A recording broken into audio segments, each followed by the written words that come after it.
Hey everybody, welcome to RHC Shorts number one. This is the first and will hopefully be a series of videos where we're going to cover some key concepts related to RHCs in a short 10 to 15 minute format, as opposed to our typical hour plus long webinar presentations.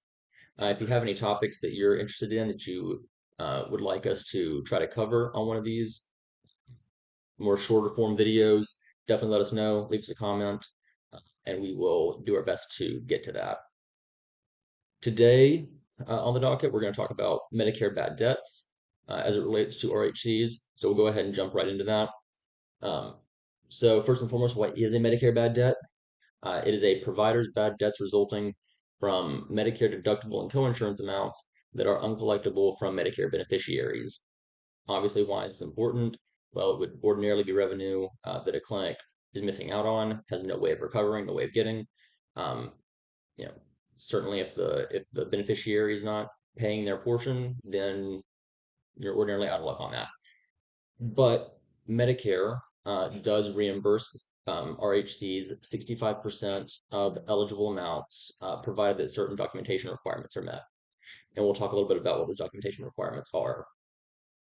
So Medicare bad debt is an opportunity for RHCs to get some of the money that they may otherwise miss out on. So that's why it's important to know what it is and to know how to take advantage of it, because it's definitely a good opportunity for rural health clinics. So how does it work? How do you get this money that you might otherwise miss out on? So Medicare bad debt is reimbursed as a part of the cost report. It's reported on worksheet C, line 26. And I've got a screenshot down there of what where line 26 is on the cost report on worksheet C. As I said, 65% of the amount that's reported is then actually included with your rate reimbursement calculation and your flu and pneumococcal and COVID vaccine reimbursement.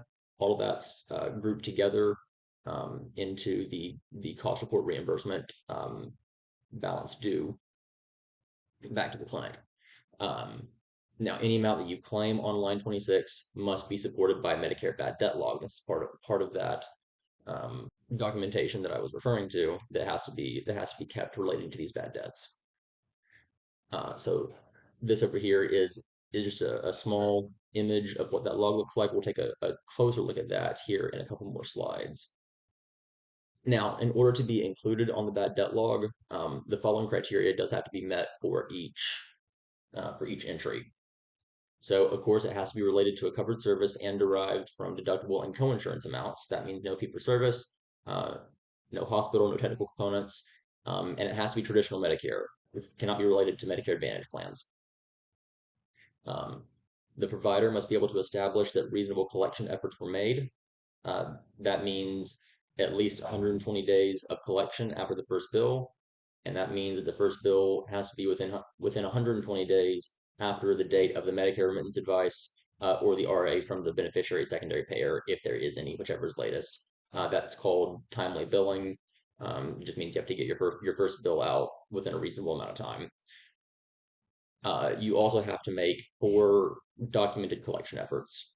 I'll show you in just a second what some of those can be. The third criteria is that the debt has to be actually uncollectible and claimed as worthless. This is a timing issue, really. Um, as long as you're claiming it uh, as worthless, within a reasonable period of time after you're ceasing collection efforts and determining that you can't collect on it, then you're in good shape there. Number 4, sound business judgment indicates that there's little likelihood of recovery in the future. If you're handling business on reasonable collection efforts, then number 4 is going to take care of itself. So speaking of reasonable collection efforts, let's jump in and dive in with what that is. So reasonable collection efforts, that's going to be subsequent billings, telephone calls, collection letters. Any of those things are going to constitute a reasonable collection effort. You have to have, as was mentioned, you have to have 4 documented instances of that. You can also use a collection agency. You don't have to, but you can. That can be used in addition to or in lieu of other reasonable collection efforts. It's important to note that any costs associated with that, um, while they are allowable to be included with your cost per visit calculation on the cost report, those costs are not bad debt in and of themselves. So you're not going to get reimbursed 65% of the cost that you spend on that. That's not allowable as bad debt, but it can be. It's an allowable expense in your cost report, and will go into your cost per visit calculation, um, which is a whole different issue, which we may have another video on in the future. Um, the other part to note about using a collection agency, if you choose to go that route, is that the full amount that's recovered by the collection agency must be deducted from what is claimed on the log, even if a percentage of that was kept by the agency as payment. So that's what I was saying a second ago about how any costs incurred are not part of bad debt. Um, so whatever the collection agency recovers, that entire amount cannot be included on the log. Um, if there's a portion that they don't collect, then you can still claim that as bad debt from Medicare on the bad debt log. Um, but you just have to deduct the full amount of what's collected, even if you don't necessarily see that full amount, even because a part of it was taken as payment for the collection agency. This must continue for at least 120 days to constitute reasonable collection efforts, and any payments that are received do restart the clock. There are instances where reasonable collection efforts are not necessary, mainly two instances. If a patient is determined to be indigent via the provider's internal policy, um, so you have to have, a written policy as as as part of this. That policy must consider the patient's total resources, that be assets, liabilities, income, expenses. Um, must determine that no other source other than the patient would be legally responsible. Um, must maintain documentation of how the patient's indigence was determined. So, however you go about determining that, whatever your policy says you have to look at, you have to basically document that you did that and hold on to that documentation. Um, and very important here, it must be determined by the provider policy, not just the patient saying that they can't afford it. The other instance in which reasonable collection efforts can be skipped is if the patient is a Medicaid patient, um, and you have billed the state Medicaid office. Um, you can bill them for the deductible and coinsurance amount. If they refuse payment via a remittance advice, then that account can be included on the Medicare bad debt log.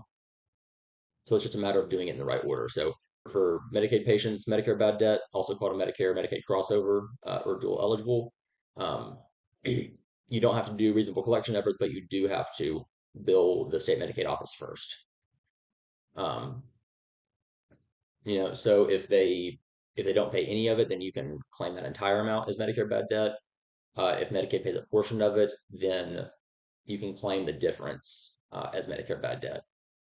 Um, I'll also mention that crossover bad debt here does have to be reported a little bit separately. Your full amount of bad debt is reported on line 26 of worksheet C of the cost report, but the dual eligible portion of that is reported separately on line 28. So it's important that you have a second log that has your crossover bad debt on it. So you should be keeping two separate logs, one with your traditional Medicare bad debt, and then one with your Medicare Medicaid crossover bad debt. Those amounts will be added together to go on line 26, and then the crossover portion only would be reported on line 28. And line 28 is purely informational as far as the calculations of the cost report go, but it does have to be included. So make sure you're keeping um, a separate file. Um, Medicare bad debts must be written off by the end of the fiscal year in order to be claimed on the cost report. This does mean the collection efforts must cease before the end of that fiscal year. So if you're trying to claim a report, or whether you're trying to claim bad debt for 2023, collection efforts have to cease before December 31st, 2023. Um, Working on a ton of different cost reports, I see it all the time where, since the cost report's not due until May 31st, we'll have accounts in you know, January, February, March, or so that have collection efforts ceasing in those months of that next year, and those accounts can't be claimed for 2023 if they were not determined to be uncollectible until January, February, March of 2024. So it's very, very important that you're getting all your accounts determined by the end of the fiscal year of your cost report. For recoveries of bad debt, and this does happen occasionally, um, if it happens, bad debt claims in the current period just must be reduced by any amounts recovered. So, you have a bad debt from a couple of years ago, and the beneficiary comes in and says, this is what I owed on this, and I'm going to pay 100% of it back. That's great. You don't have to go back and refile old cost reports or anything. All you need to do is reduce whatever you're claiming for the current year by the amount recovered. Although in this instance, if you have someone coming back and paying 100%, you actually only have to reduce your current year claims by whatever you were initially reimbursed. So as was said, Medicare reimburses 65% of the amount claimed. So if someone comes and pays back 100% of what they owed, you only have to reduce your current year claims by that 65% amount that you were initially reimbursed. Let's take a brief second and talk about how we capture this information. Um, so we'll look at the specific logs here in just a second, but first let's make sure we're using Excel spreadsheets. There was a couple of years ago where I was having to transcribe a bunch of handwritten bad debt logs onto Excel. Um, you know, we can't do that at this point. We definitely need to be submitting Excel spreadsheets. As I mentioned, uh, regular, traditional, and crossover bad debt need to be kept in separate spreadsheets. That needs to be submitted to Medicare with your cost report. So make sure you're getting it to your cost report preparer. Start as early as you can. Start now if you haven't already. And as I said, provide it to your cost report preparer as soon as possible. This is the bad debt log that most would be used to by this point. This is what Is this what the standard is for independent RHCs to claim their bad debt on? So if you are an independent RHC, this is what you should be using. I will provide a link in the description of this video, which will have a link to where you can go download a template of this if you don't already have it. It's pretty simple as far as the information in the columns goes. Just want to make sure that we are accurately inputting that information. If you are a provider-based RHC, specifically provider-based RHC to a hospital, this is the log that you will be using. It's a little bit more detailed, has a little more information on it.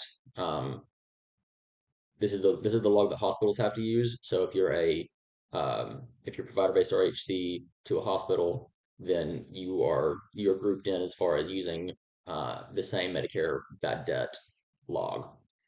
As I said, this is a little bit more detailed, has a few more columns on it. So it's just something to make sure you're aware of, make sure you're collecting all the right information. So here's a quick summary of kind of what we've talked about so far. Um, Medicare bad debts are for traditional Medicare coinsurance and deductibles only. You have to meet reasonable collection efforts or determine that the patient is either indigent or a Medicaid patient. You do have to treat everyone the same. You can't have a different policy for Medicare patients than you do for commercial or private pay patients, just because you have this kind of 65% backup. So you have to treat everyone the same. You don't have to turn it over to the collection agency, but you do have that option if you so desire. You must write off and cease collection efforts within the fiscal year of the cost report. And when you do that, as I said, collection efforts must cease. Let's talk about a few common problems that we see when we're looking at Medicare bad debt logs. I've harped on this a couple of times, but it's very important. A lot of times we'll get a log where the bad debt was not written off in the proper fiscal year. So make sure that your date of collection effort ceasing is falling within the same period of time that the cost report is for. So if you have a 12/31 year end, that's going to be 1 January 1st to December 31st.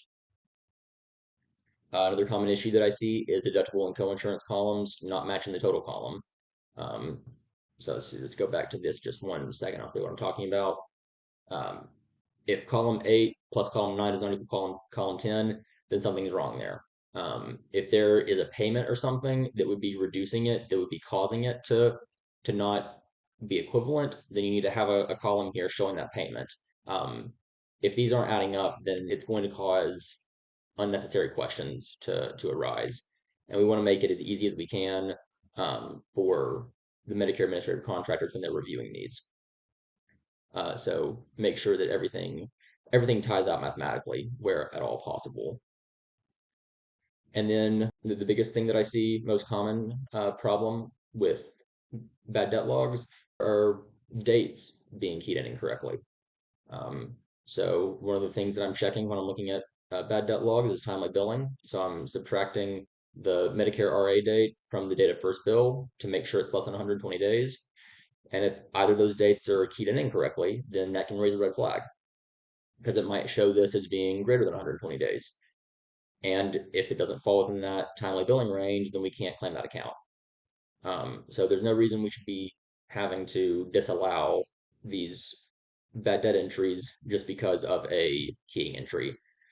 So when you're putting together your bad debt logs, double check your dates, make sure everything is keyed in as accurately as possible.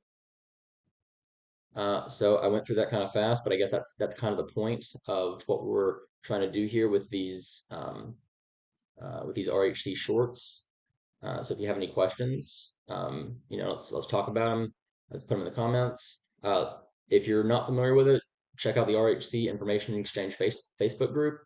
There's a lot of great um, information there. People who have a lot of experience with rural health clinics. So if you're not a part of that, it's a great resource. And check out our website, ruralhealthclinic.com. We post, any kind of updates that we see in the RHC community, as well as resources that are available to use for anyone. So thank you for tuning in, and I will see you next time.